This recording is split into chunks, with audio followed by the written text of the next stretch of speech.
uno wa mbere igenekerezo rya 13 Nyakanga umwaka w'ibihumbi 2021 umushikiranganje w'intwaro yo hagati iterambere rusange n'umutekano Gervais Ndirakobuca yatumiwe mu nama nshingamateka mu ntumbero yo gutanga umuco kwibwirizwa rishasha risubirira ibwirizwa nomero 1 akarongo gakikamye ubusa indwi yo kuwa 20 ntwarante 1989 ritunganya ukungene abanyamahanga baronka uburenganzira bwo kuba ku butaka bw'u Burundi. Umushikiranganje Gervais Ndirakobuca amenyesha yuko hari hacibonekeza amabwirizwa abiri akirika arakoreshwa mu Burundi ajanye n'ingene abanyamahanga basaba ubuhungiro kandi akorera ku kintu kimwe ari navyo vyatumye biyumvira gushiraho ibwirizwa rishasha rimwe liraba ibijanye n'impunzi hamwe n'abatagira ubwene gihugu.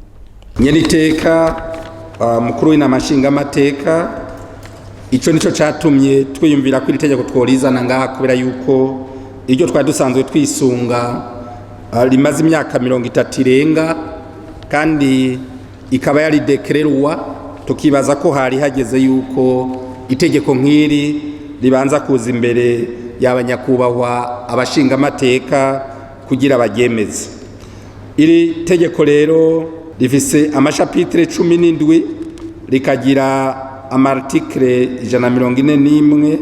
Nyeniteka leta yiyumvira yuko iri tegeko ryoza ngaha imbere yanyu kugira muritosore mubonye ribereye mushobore kuryemeza kugira abajejwe bibisata baronke ico bakora bisunze kandi bagikore co kimwe hose badafise ibibazo mu kwiyumvira gukoresha itegeko iri canke ririya nkuko mwavyumvise. Murakoze.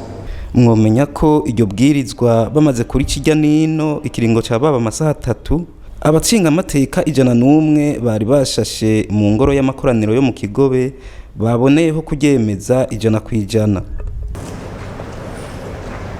Turumvise rero ko iyi nteguro mwa leta turungikiye mwayemeje 100%